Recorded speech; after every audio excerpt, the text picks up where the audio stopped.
Dịka ụmụaka na mba ụwa niile ka na-echeta ụmụaka na mba ụwa niile n'emume ụbọchị mba ụwa afọ 2024, otu omelora bụ osote Commander General Technical Service of the Nigerian Hunters and Forest Security Services, Dr. John Metchie, rue na-akpọ oku maka ka atụ atụmatụ maka ụmụaka Nigeria, na-akpọku ndị ndu n'ogo dị iche iche ka ebute ọdịmma ụmụ Nigeria, ụmụaka Nigeria ụzọ.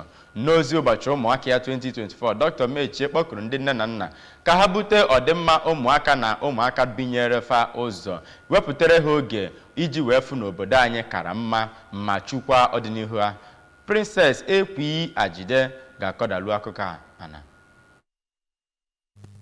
Metchie bụ Prime Minister otu Anambra State Association of Town Unions Asatọ ma bụrụkwa PG Umueri siri ka e were emume ahụ mee ka akwụsị ọtụtụ mwakpo a na-awakpo ụlọ akwụkwọ na ụmụaka. Ọ yọrọ gọọmenti etiti na nke steeti ka ha na ndị Nigeria Hunters and Forest Security Service rụkọ ọrụ ọnụ ka e wee kwụsị ụdị mwakpo ndị a.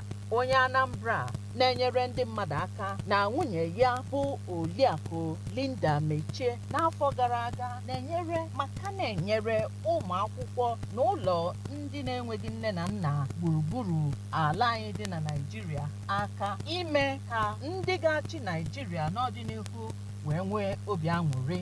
Onye DCG Technical Services nnọchite John Metchie, onye ịhụnanya ọ nwere n'ebe ụmụaka nọ na-enweghị ọgwụgwụ n'aha ezinụlọ ya na ndị ọrụ niile nke Nigeria Hunters and Forest Security Services, kelere ụmụaka Nigeria maka emume ụbọchị ha nke afọ a. Site na Abuja, Princess Ekwi Ajide, akụkọ ụwa ABS.